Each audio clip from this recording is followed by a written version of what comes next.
le plaisir est pour nous de nous retrouver en ce jour spécial que l'Église a bien voulu dédier au mouvement de réveil.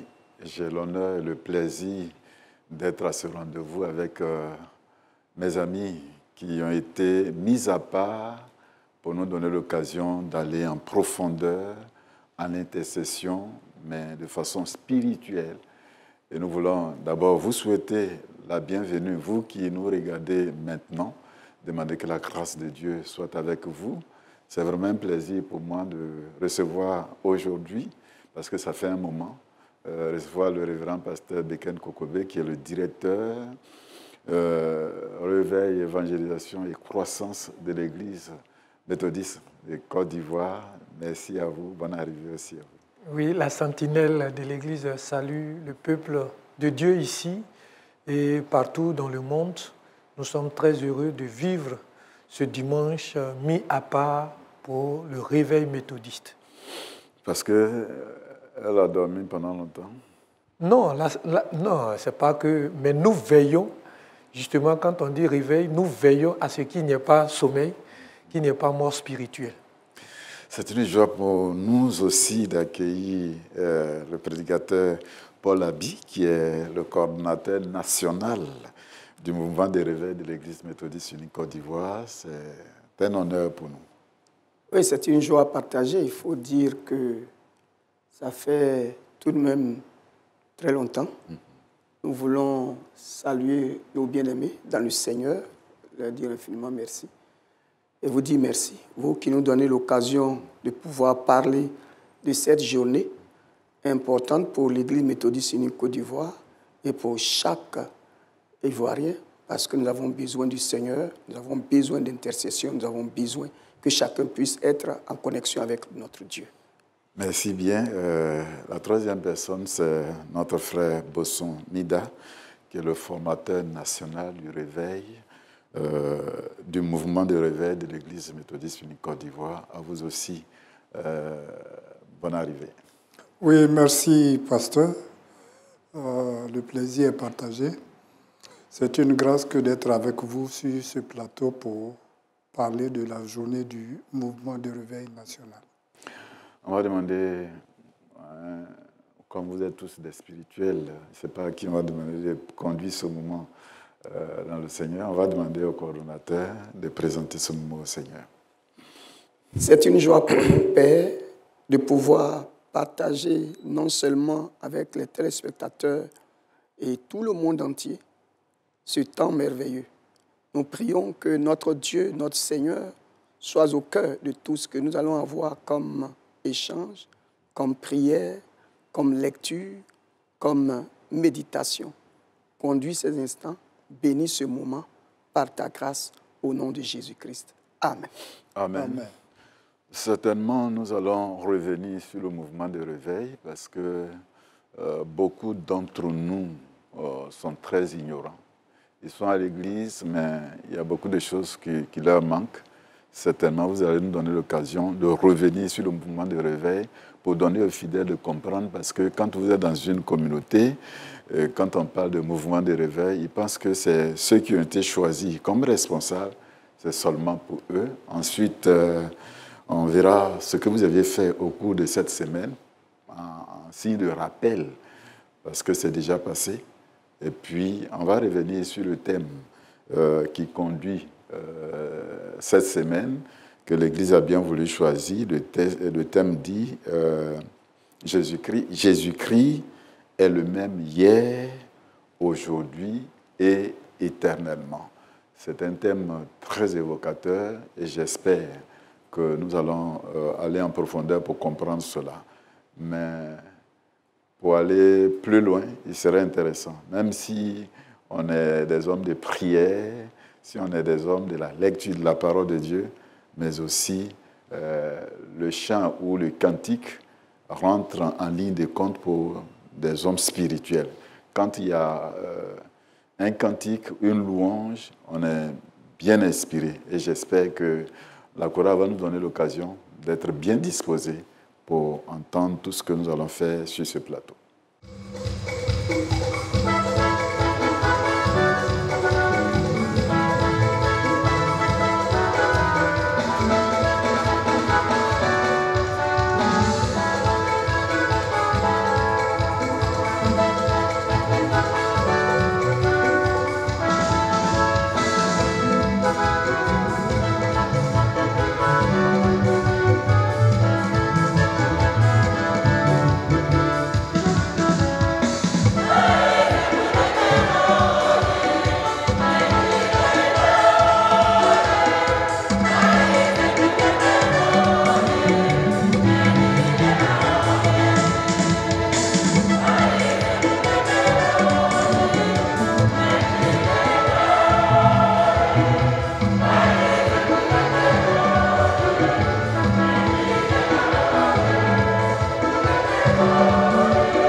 Effectivement, nous le disions que le mouvement de réveil, certainement, il y a des rappels à faire. Comment il est né, peut-être qu'on ne va pas aller plus loin, comment il est né à l'Église méthodiste unie Côte d'Ivoire. Et il nous serait intéressant, coordinateur, de faire des précisions. Merci bien, pasteur. C'est une très belle préoccupation. Je crois que plusieurs d'entre nous, méthodistes, se posent la question de savoir le mouvement du réveil, qu'est-ce que c'est exactement. Et pour rappel, souvenez-nous simplement qu'en 1993, alors qu'un besoin s'est fait sentir, l'Église protestante méthodiste à l'époque a eu donc une grande réunion dans la région du Dabou, précisément en Gati. Et c'est à cette réunion, à cette assemblée, qu'une décision a été prise par la conférence que dans toutes les églises méthodistes, dans l'église locale, il faut qu'il y ait donc un groupe de prière. À l'époque, nous parlions de mouvement charismatique. Et il y a eu évolution, bien que la décision ait été prise, elle n'a pas connu d'effet immédiat dans l'application. C'est ainsi qu'en 2000, à Bouaké, le rappel a été fait. Lorsque le président de cette époque, le pasteur Benjamin Boni, a donc rappelé qu'il était important que la vie de prière ne soit pas en éveil.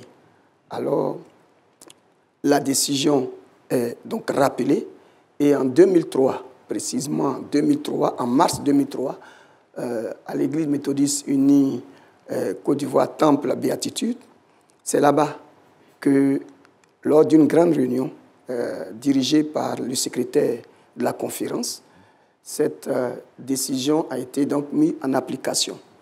Et dans sa forme actuelle, je veux dire le mouvement du réveil, c'est justement en 2003 et que l'Église a donc rappelé qu'il était important que ce mouvement naisse. Alors, il y a eu le mouvement de réveil. Le mouvement de réveil, donc on ne parle plus de mouvement charismatique, mais mouvement de réveil. Tout à l'heure, pour dire simplement que nous devons être en éveil, il faut veiller à ce qu'il n'y ait pas de mort spirituelle. Il faut veiller à ce que les uns et les autres s'intéressent à la prière parce que c'est un élément important pour la vie du chrétien. Et un peuple qui ne prie pas, une personne qui ne prie pas, cède du terrain à l'ennemi. Or, nous avons besoin d'être en éveil. C'est pourquoi le mouvement est né, pour répandre la vie de prière dans toutes les églises locales et amener chacun à se prendre en charge. On ne peut pas être chrétien et ne pas pouvoir prier. Et donc, nous avons cette lourde responsabilité au niveau donc, du mouvement de réveil.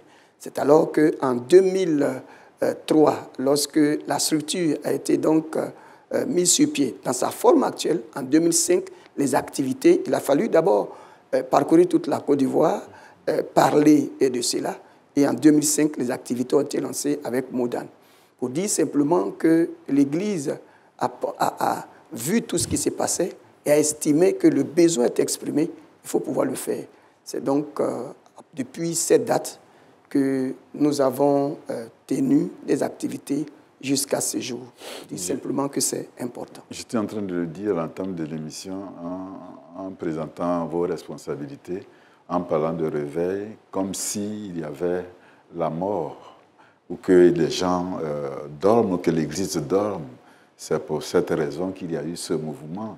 Mais c'est vrai, c'est la vérité, parce qu'il y a une opposition avec Satan, mais aussi avec les fidèles.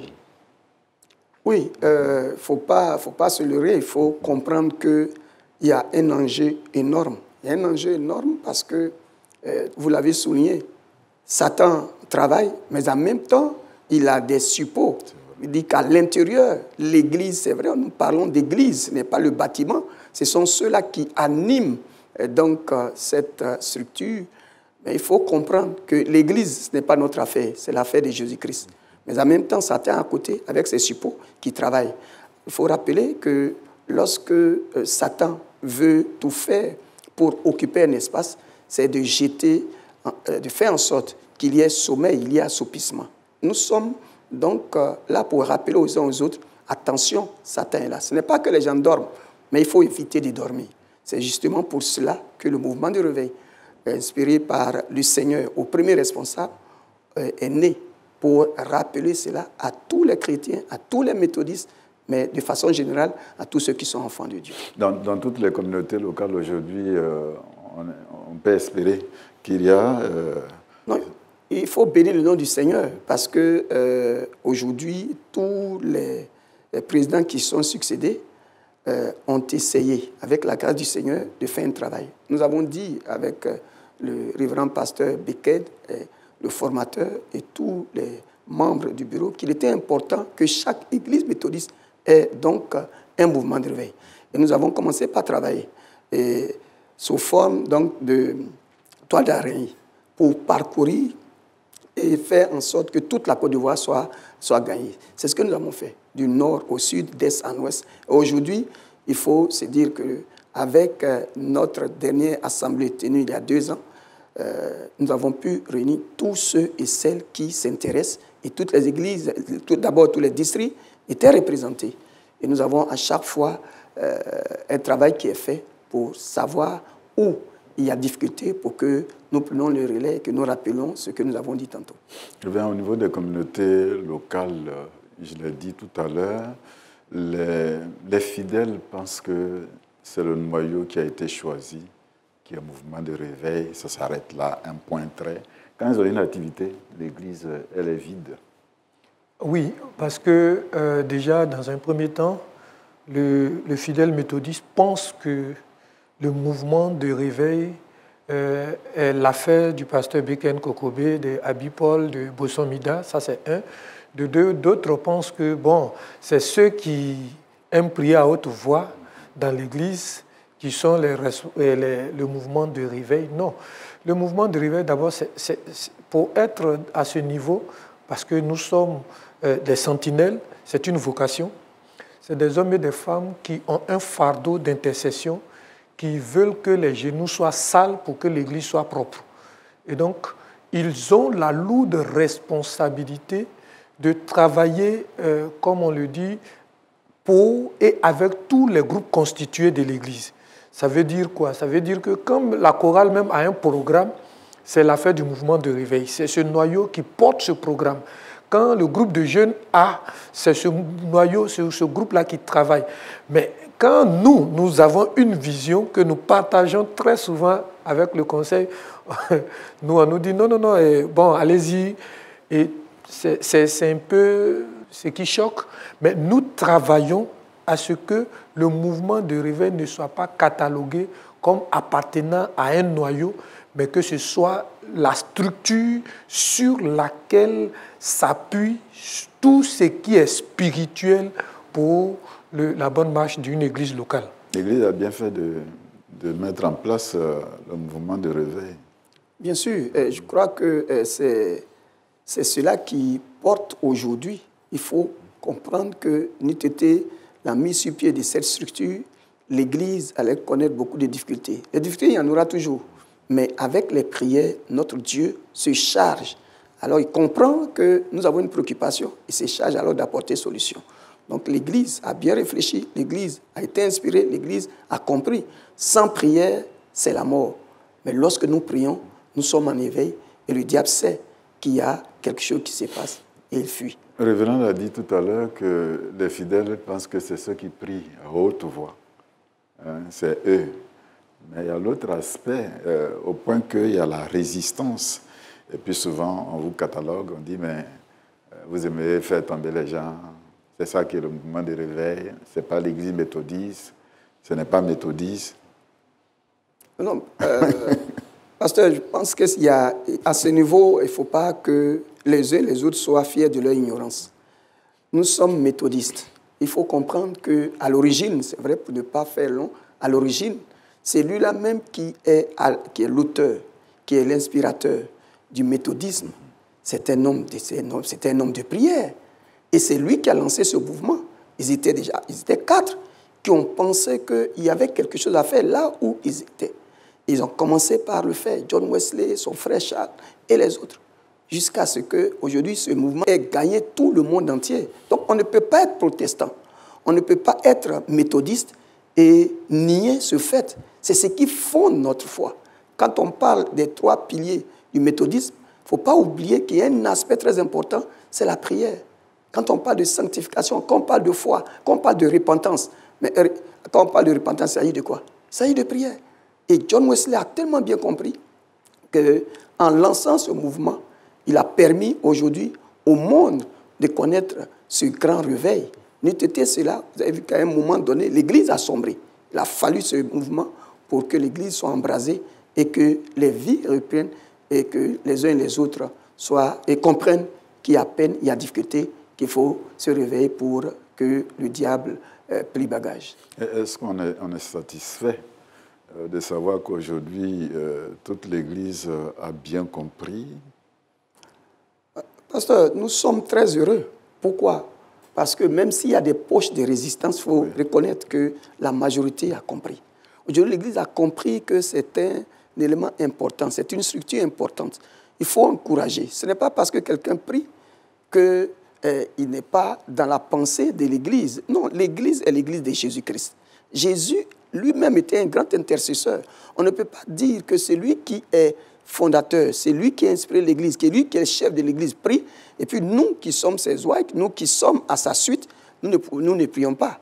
Vous voyez qu'il y a totalement quelque chose qui cloche. Et c'est pour cela qu'aujourd'hui, il est encouragé, il est demandé aux uns aux autres de se mettre à la tâche. Prier, ce n'est pas un péché. Bien au contraire. Si nous refusons de prier, ça veut dire que nous cohabitons avec la mort. Or, c'est ce qu'il faut éviter.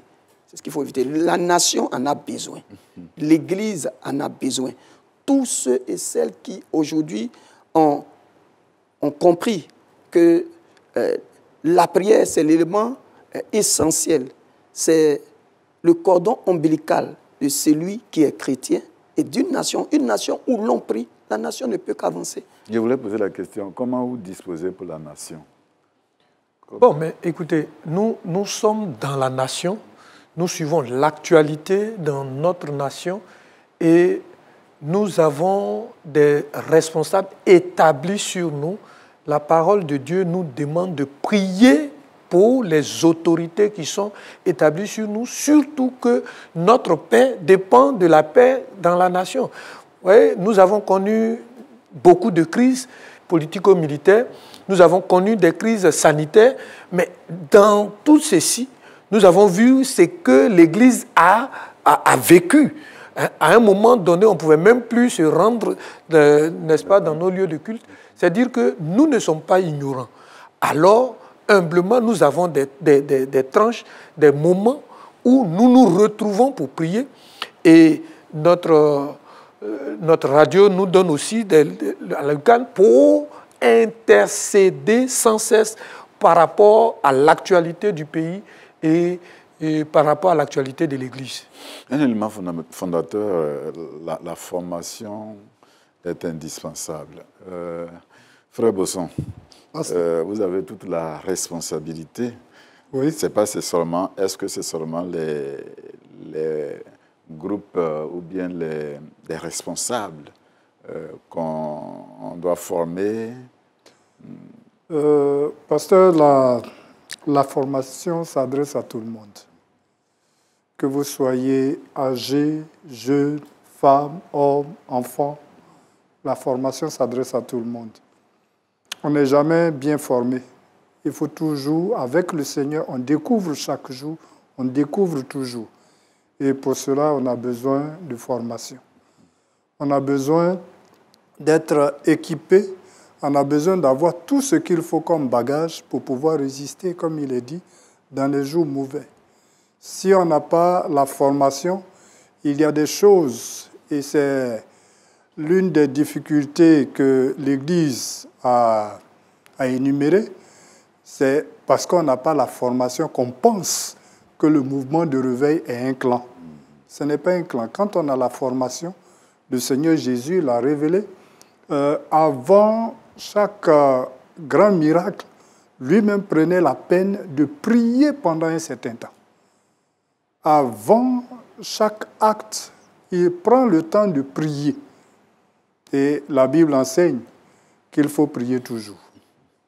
Donc, la formation nous permet d'avoir non seulement les éléments, d'avoir l'orientation, d'avoir la connaissance, d'avoir l'équipement qu'il faut pour être efficace.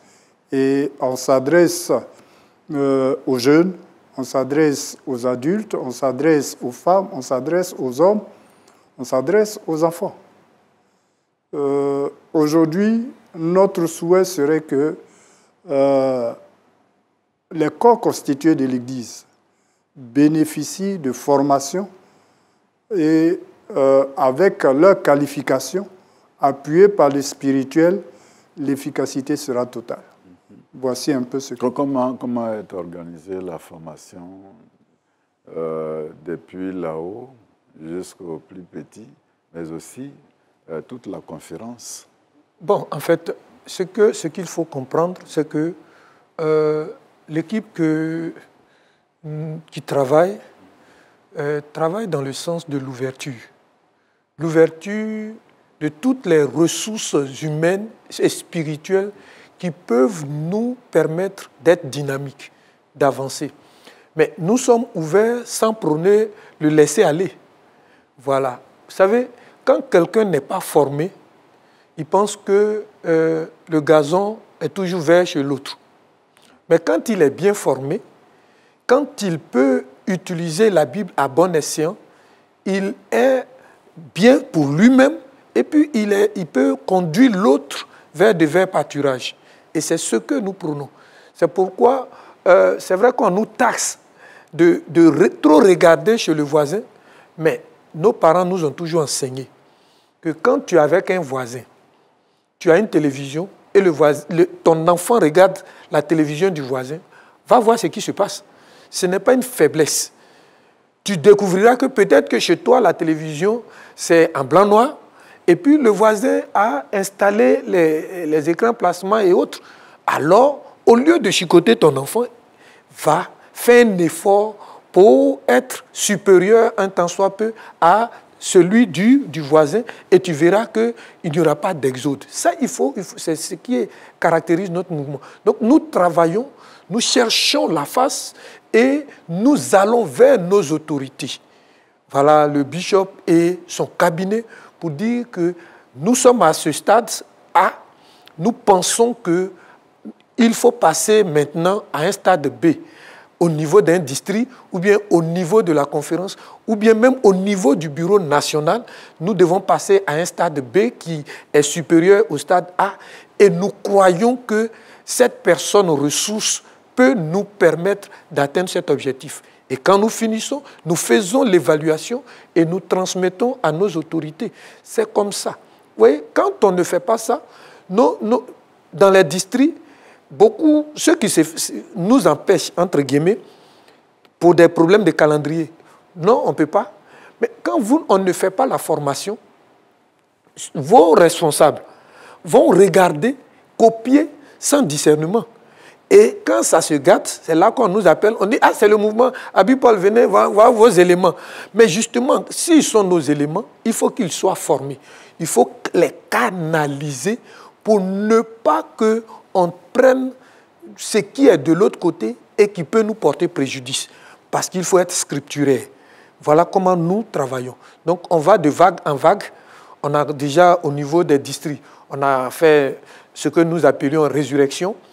On continue, résurrection, c'est-à-dire les responsables viennent, on se met ensemble, on s'accorde sur des choses élémentaires, des choses principales, et on leur demande d'être des formateurs pour répertorier ce qu'ils ont appris avec nous.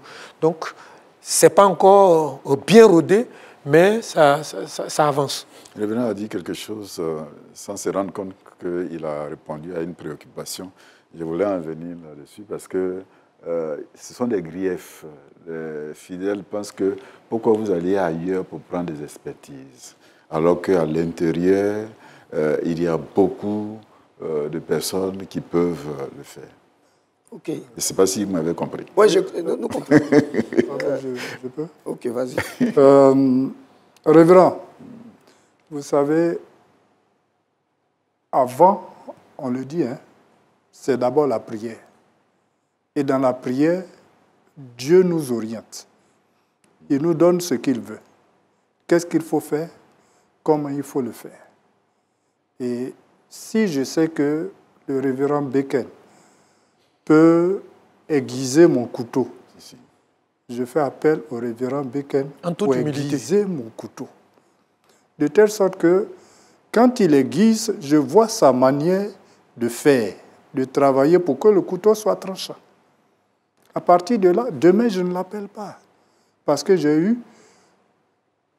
su et j'ai compris comment il faut procéder pour avancer, pour être efficace.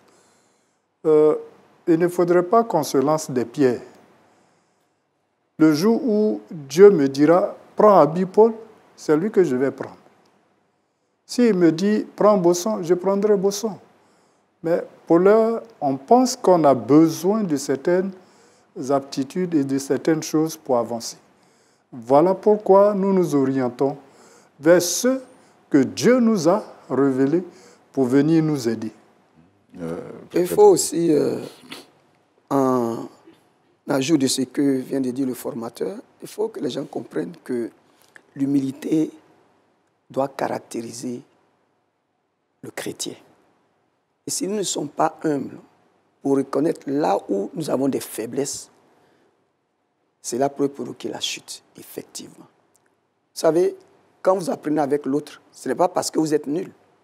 Non, c'est bien au contraire parce que vous connaissez. C'est lui qui n'apprend pas, il finit par mourir. Écoutez, nous prenons un simple exemple. Le bishop Stéphane Moutoua qui est là. Voici quelqu'un qui a 45 années d'intercession, de délivrance et d'évangélisation. Global Vision. Il a été responsable. Il a travaillé avec Nina Bonke. Quelqu'un qui a un bagage et qui peut communiquer cela.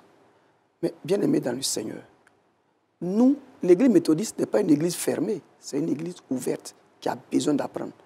Le pasteur Beken l'a souligné tout à l'heure, pas dans le désordre, non, de façon structurée, de façon ordonnée, nous faisons le travail. Donc on a estimé, et le Seigneur ayant inspiré, il peut nous apporter quelque chose par rapport à la vision que nous avons ici, par rapport aux objectifs que nous nous sommes fixés, il peut apporter. Nous avons travaillé avec le pasteur Beken, c'est lui notre premier responsable. On travaille ensemble avec les démembrements que nous avons, tous les autres. On a estimé qu'à un moment donné, celui-ci peut nous apporter un plus. Ce n'est pas chaque fois que nous invitons, mais quand on estime que quelqu'un peut nous apporter un plus, alors on l'appelle. Ce monsieur, il n'est pas à sa première venue, je veux dire, dans une nation, il a parcouru plus de 120 nations. Il a un bagage. Et ce qu'il est en train de faire est extraordinaire. C'est extraordinaire parce que vous apprenez. Quelquefois, vous pensez que vous maîtrisez, vous connaissez, mais au contact de l'autre, quand vous côtoyez l'autre, vous avez beaucoup plus. Et vous devenez maintenant meilleur. Si vous n'apprenez pas, vous êtes appelé à mourir. Voilà, en fait, ce que je veux dire, regardez, je prends à mon petit niveau, j'étais consacré en 2011. Mais regardez quelqu'un qui vit l'évangélisation et le réveil mondial depuis 45 ans. Nous le recevons, il fait pratiquement, je dis, 3 sessions par jour, y compris les réunions de sa paroisse hors de la Côte d'Ivoire, mais avec une certaine vigueur, il répond. Mais moi, j'ai à apprendre auprès de ce monsieur. Parce qu'à un moment donné, on commence à s'enliser. On se dit, bon, 20 ans, 15 ans, j'ai beaucoup prêché. Bon, à un moment donné, bon, les jeunes n'ont qu'à prêcher. Mais à son niveau, ce n'est pas ça. Et les orateurs que nous invitons, à chaque fois, nous découvrons que nous avons du chemin à faire. Parce que si tu n'es pas en train de côtoyer de tels, permettez-moi l'expression, dinosaures spirituels, tu penses que tu es arrivé. Voilà. Nous, quand nous finissons avec eux, nous avons des séances d'évaluation. Et ils nous disent, à ce niveau, vous êtes à ce niveau, si vous faites ci ou si vous faites ça, vous serez encore à un niveau supérieur. C'est de ça que nous avons besoin, puisque nous avons déjà des acquis. On a déjà des acquis ici que nous voulons améliorer. Au contact de l'extérieur, nous ne cracherons pas dans la soupe avec l'aide du Seigneur. Le temps ne nous permet pas d'aller plus loin, sinon on risque de déborder. J'avais envie de continuer dans ce sens, mais il y a un élément, les moyens que vous disposez pour pouvoir atteindre toute la Côte d'Ivoire. Voilà, vous voyez. Tu veux? Non, vous savez, quand le Seigneur donne une vision, elle est accompagnée de provisions. Je suis très à l'aise pour dire à certains méthodistes, en les regardant droit dans les yeux, que c'est Dieu qui appelle et c'est Dieu qui donne les moyens à qui il veut. Dieu utilisera quiconque pour qu'on avance. Vous savez, c'est très facile de dire Abi Paul, Beken, ils sont là, ils font des programmes pour dépouiller les fidèles. Mais si notre mission est de dépouiller les fidèles, nous allons rendre compte, nos enfants vont rendre compte. Parce que nous avons reçu l'appel pas pour dépouiller les fidèles, mais pour leur donner de vivre la foi, l'aujourd'hui de la foi. Actualiser constamment. C'est en cela que notre thème cette année est très évocateur. Il est le même hier, aujourd'hui. L'aujourd'hui de la foi n'est pas au passé. La foi n'est pas au futur, la foi est aujourd'hui. Et c'est ce que nous faisons. Et des méthodistes sont heureux de contribuer, de nous envoyer en mission.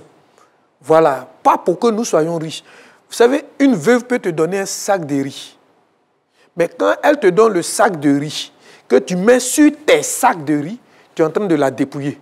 Mais quand elle te donne le sac de riz, à l'effet d'envoyer ce sac de riz en mission au Mali, en mission au Burkina, tu n'es pas en train de la dépouiller. Tu es en train de l'aider dans son nécessaire à vivre sa foi et à répandre l'évangile. C'est ce que nous faisons.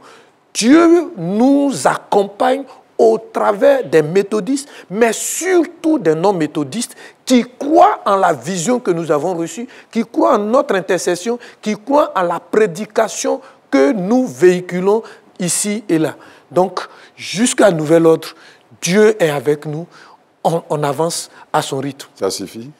Oui, il faut dire que... Je veux dire les moyens dont il Oui, les moyens suffisent. Vous savez, pasteur, il faut qu'on sache une chose. Il n'y a pas d'appel à lancer? Non, ce que nous voulons dire aux uns aux autres, c'est que quelquefois on dit l'évangile est gratuit. Moi, je suis d'accord. L'évangile, nous sommes tous d'accord, l'évangile est gratuit.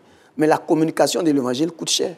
Et c'est ce que chacun doit comprendre. Nous sommes méthodistes, nous sommes chrétiens, mais nous devons comprendre que l'évangile, répandre l'évangile, ce n'est pas s'enseignant. Non. On a des grands moyens de communication. Aujourd'hui, nous sommes à la télévision pour parler aux uns aux autres, pour dire, mais la télévision, il faut que vous compreniez que c'est des hommes qui animent la télévision. Oui, ils ont besoin de manger. Ils ont besoin de manger, non seulement manger, mais aussi au travail. On a besoin de moyens techniques, on a besoin d'appareils et tout le reste. Pensez-vous que si nous nous asseyons dans nos maisons et que nous disons, non, on a notre argent, on fait ceci, alors on fait cela, il n'y a pas de souci. Non, dans tous les cas, le Seigneur nous a déjà parlé. Il a dit ceci, c'est lui qui pense qu'il peut thésauriser, il peut garder sa pauvreté. Mais c'est lui qui est prêt à s'engager dans l'œuvre, s'enrichir. Et avec le Seigneur, ce n'est pas parce qu'on garde qu'on devient riche, mais bien au contraire, c'est quand on donne. C'est pourquoi on dit qu'il y a plus de bonheur, plus de joie à donner qu'à recevoir. Faisons une pause, on va écouter la chorale et puis on va revenir sur la semaine, brièvement, comme c'est déjà passé, pour rappeler ce que vous aviez fait. Si c'est important que les frères et sœurs peuvent réagir, ils auront l'occasion de réagir.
rendons grâce au Seigneur de ce que la louange participe à l'inspiration.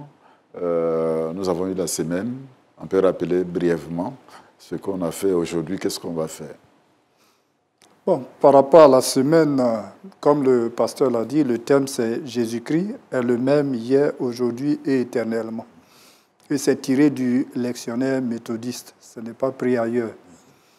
Et pour la semaine, on a décortiqué un peu ce thème pour nous adresser aux responsables, aux intercesseurs, à tous ceux qui veulent véritablement que Dieu se glorifie dans leur vie. On a commencé le 19 à Yopougon, Exode. Il y a eu l'ouverture. Nous nous sommes rendus avec le révérend Ayam Sokro. Là-bas aussi, on a débuté. Et le dimanche soir, nous avons eu un temps d'édification avec tout le peuple de Dieu. Le lundi matin, il y a eu une formation, la formation des responsables. Lundi soir, édification. Mardi matin, formation. Et puis, le mardi soir, édification. Nous sommes rentrés de Yamoussoukro hier. Hier, nous avons fait l'édification du soir. Mais entre-temps, Yamoussoukro continue. Il y a d'autres personnes qui sont là-bas pour travailler. Et aujourd'hui, nous allons continuer tout à l'heure. Dire simplement qu'aujourd'hui, dimanche, à partir de 9h, pas 9h30, à 9h, à Exode, ce sera le culte officiel. Et ce sera aussi la clôture de la semaine. Ça a été une semaine vraiment enrichissante. Une semaine pendant laquelle chacun de nous a pu découvrir que notre Dieu est sur son trône. Et que ce Dieu-là, il faut le rencontrer. Ceux qui n'ont pas... Ce qui est intéressant, il y a des âmes qui se sont données au Seigneur. Il y a des personnes qui avaient perdu un moment le goût de la prière et qui sont revenus. C'est pourquoi, ensemble, nous invitons le peuple de Dieu à 9h à Exode pour la clôture. Il était en train de donner le programme national, mais dans les églises locales, ça a eu... Oui, dans les églises locales, chacun allait à son rythme. Voilà, vous savez, chaque église a un rythme, a un niveau spirituel qu'il atteint. Pour certaines églises, on couvert toute la semaine, d'autres ont fait 3 jours, mais toujours est-il qu'aujourd'hui, dimanche 26 juin, c'est la clôture dans toutes les églises, c'est la journée du mouvement de réveil. Et très souvent, ce sont les responsables du mouvement de réveil, prédicateurs appartenant au mouvement de réveil, qui porteront le message approprié. Jésus-Christ est le même hier, aujourd'hui et éternellement. C'est le thème? Oui, c'est le thème que nous trouvons au verset 8 de Hébreux chapitre 13. Alors, très rapidement, qu'est-ce qu'il faut comprendre? Le chapitre 13 est la partie conclusive de l'épître. Et ici, on met quelques aspects éthiques en valeur, en évidence. Il faut comprendre que dans son... C'est vrai, hein? Peut-être qu'on n'a pas suffisamment de temps, mais il serait intéressant que de lire... de lire le texte? De lire le texte, Hébreux chapitre 13, verset 8 à 13. Comme il n'est pas long. Hébreux chapitre 13, verset 8 à 13. Je lis la parole du Seigneur. Jésus-Christ est le même hier, aujourd'hui et éternellement. Ne vous laissez pas entraîner par des doctrines diverses et étrangères, car il est bon que le cœur soit affermi par la grâce et non par des aliments qui n'ont servi de rien à ceux qui s'y sont attachés. Nous avons un autel dont ceux qui font le service au tabernacle n'ont pas le pouvoir de manger. Les corps des animaux, dont le sang est porté dans le sanctuaire par le souverain sacrificateur pour le péché, sont brûlés hors du camp. C'est pour cela que Jésus aussi, afin de sanctifier le peuple par son propre sang, a souffert hors de la porte. Sortons donc pour aller à lui, hors du camp, en portant son opprobre. Amen. Amen. Alors, je disais donc que ici, c'est la partie conclusive. Et l'auteur essaie de mettre en évidence quelques aspects éthiques essentiels pour le chrétien ou pour le croyant. Il parle entre autres de l'amour que nous devons manifester envers les autres croyants, mais surtout l'amour envers l'étranger en termes d'hospitalité et également la sympathie de ceux qui sont en prison, pour ceux qui sont en prison ou qui sont ou ont été maltraités, et puis le contentement. Mais quand nous allons au verset 7, il donne les 3 devoirs du chrétien authentique. Premièrement, il doit conduire les autres vers de vrais pâturages, on va dire. Deuxièmement, il doit prêcher la parole dans son authenticité. C'est-à-dire, ce qu'il fait ou ce qu'il dit doit être scripturaire, appuyé sur la parole de Dieu. Et puis, troisièmement, il doit établir un modèle de foi que les autres doivent suivre. Et c'est alors qu'il découle sur le verset 8, qui est une confession de l'immutabilité de Jésus. Ça veut dire quoi? Ça veut dire que pour lui, Jésus-Christ ne change pas. Or, quand il dit Jésus-Christ ne change pas, il fait allusion à l'authenticité de ce Jésus dans les 3 dimensions du temps. Hier, aujourd'hui et demain. Mais hier, nous parlons de ce Jésus historique. C'est-à-dire le Jésus qui a vécu effectivement avec Pierre, avec Jean, avec Jacques. Mais ce Jésus-là a fait quoi? Il a soulagé les hommes et les femmes. Il a reclassé ou repositionné ceux qui étaient frustrés. Il a repositionné monsieur comme Zaché. Il a apporté la délivrance d'une dame qui était surnommée Marie de Magdala. Donc ce Jésus-là a été une solution pour son époque. Il a soulagé sa société. Mais s'il l'a fait hier, il le fait aujourd'hui. Il n'est plus là physiquement. Mais quand il dit aujourd'hui, ça veut dire qu'entre hier et aujourd'hui, il y a un relais, il y a une transmission. Mais si on parle d'aujourd'hui, c'est toi et moi, c'est nous qui sommes sur ce plateau, nous qui vivons le temps présent.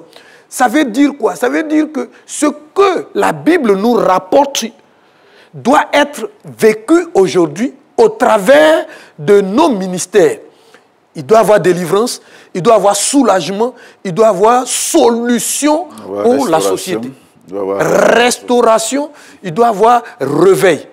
Mais hier, pour nous méthodistes, l'Angleterre est sortie du chaos social au travers des ministères, des jeunes gens qui s'étaient particularisés, la famille Wesley et les autres, les Whitefield et autres, ont travaillé à l'effet de tirer les gens de l'alcoolisme, du désordre sexuel, du manque d'ambition.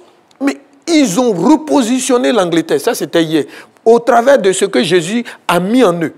Mais nous aujourd'hui, nous devons véritablement travailler dans ce sens-là. Ça veut dire que nous devons sortir des sentiers battus, nous devons sortir des traditions des pères qui ne sont pas scripturaires par moment, et nous devons même sortir de l'évangile édulcoré où on prêche la facilité, voilà, où on pense que l'évangile c'est du fourre-tout, on peut aller à l'église et être ésotérique. C'est en cela que le texte de Malachie que nous n'avons pas lu, Malachie 3, les versets 5 et 6. Mais au verset 6, que je commence par là, on dit Dieu, il est l'éternel. Dieu dit, je suis l'éternel, je ne change pas. Ça, c'est le verset 6. Mais quand il dit, je suis l'éternel, je ne change pas, au verset 5, il dit quelque chose.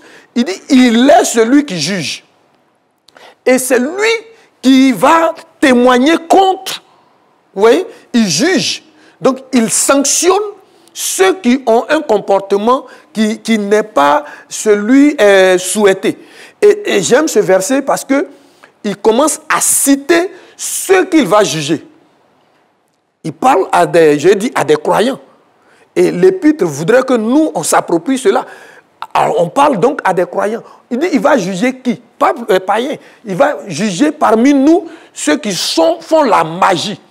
C'est-à-dire, quelqu'un qui va à l'église, qui est dans une communauté et qui pratique la magie, c'est-à-dire les sectes pernicieux ésotériques, la magie blanche, la magie noire, la sorcellerie, et tu es dans l'église, Dieu va te juger.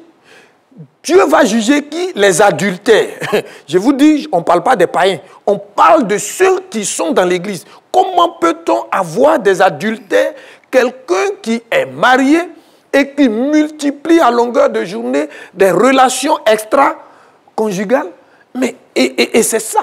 Donc nous, au niveau du réveil, quand nous nous approprions ce verset 5 de Malachie 3, on comprend que le réveil consiste à dire aux uns et aux autres, une chose est d'aller à l'église, mais une autre est d'être authentique par rapport à la parole de Dieu. Il faut éviter d'opprimer la veuve et l'orphelin. Il faut éviter de faire du tort à l'étranger. Il faut craindre Dieu. Il faut éviter d'exploiter ceux qui travaillent pour nous, parce que c'est ce qu'on dit. Voilà, quand tu prêches ça, et tu dis à quelqu'un, je dis l'évangile, la sainteté n'est pas compatible avec les sectes pernicieuses de la franc-maçonnerie, de la Rose-Croix. Ce n'est pas possible. On ne peut pas être chrétien et être dans l'homosexualité. Voilà. Il faut qu'on le dise. C'est ça. Vous savez, les gens veulent qu'on dise non, il ne sert à rien de pécher. Ce vocable-là, c'est bien, c'est joli, mais il faut énumérer par moment les pratiques occultes, les pratiques qui détruisent la foi. Et c'est ce que nous devons transmettre. Parce que nous, aujourd'hui, il faut que Jésus soit le même demain. Or, demain, c'est de faire en sorte que nos enfants reçoivent cette vérité-là, on la leur transmette pour que demain, quand nous, on ne sera plus là, ils vivent l'évangile authentique selon la parole de Dieu. C'est suffisant. Mais avec des prédicateurs, ils peuvent dire aussi quelque chose. Oui, il faut rappeler que par rapport à ce que dit le pasteur, nous sommes dans des temps qui sont mauvais. Il ne faut pas se leurrer. Jésus-Christ, aujourd'hui, il est présent parmi nous au travers de son esprit. Et ce qu'il dénonce, ce qu'il vient de dire, c'est pourquoi on dit Jésus est le même hier, aujourd'hui, éternellement. Il a dénoncé, il a dit hypocrite, qui vous a appris à fuir la colère à venir. Parce que simplement, ceux-là étaient dans des sectes, ils étaient avec lui, mais en même temps, ils n'ont pas oublié leur tradition. Aujourd'hui, nous combattons tout ce qui peut frapper, choquer notre foi. Et c'est ce que nous amenons les uns et les autres à comprendre. Il n'est pas dit qu'on va à l'église. Mais tu ne peux pas être à l'église et en même temps faire ce que le monde veut. Christ a tout fait pour nous sortir du monde. Mais nous faisons l'effort de remettre le monde dans l'église. On ne peut pas accepter cela. Et ce n'est pas juste et ce n'est pas normal. C'est pourquoi, en ce moment, nous crions et nous disons, nous sommes là pour rappeler à chaque chrétien, à chaque méthodiste, à tous ceux qui aujourd'hui se réclament de Jésus-Christ, qu'il n'est pas normal que nous continuons de vivre ce que notre Seigneur a réprouvé, ce qu'il a condamné, ce qu'il n'a pas voulu. Nous sommes appelés à être quoi? Des modèles. Ce n'est pas parce que nous sommes parfaits, mais nous disons que nous avons la possibilité, la capacité, parce que c'est par lui que nous avons cette force et cette possibilité-là. Si nous l'avons, pourquoi s'il est en nous? Pourquoi est-ce que nous ne pouvons pas faire l'effort d'être ce qu'il a fait? Voilà ce que nous pouvons ajouter. En une minute, en termes d'exhortation pour celui qui nous regarde. Mon frère, ma soeur, Jésus doit être permanent. Hier, il a fait de grandes choses. Aujourd'hui, il doit le faire au travers de toi et de moi.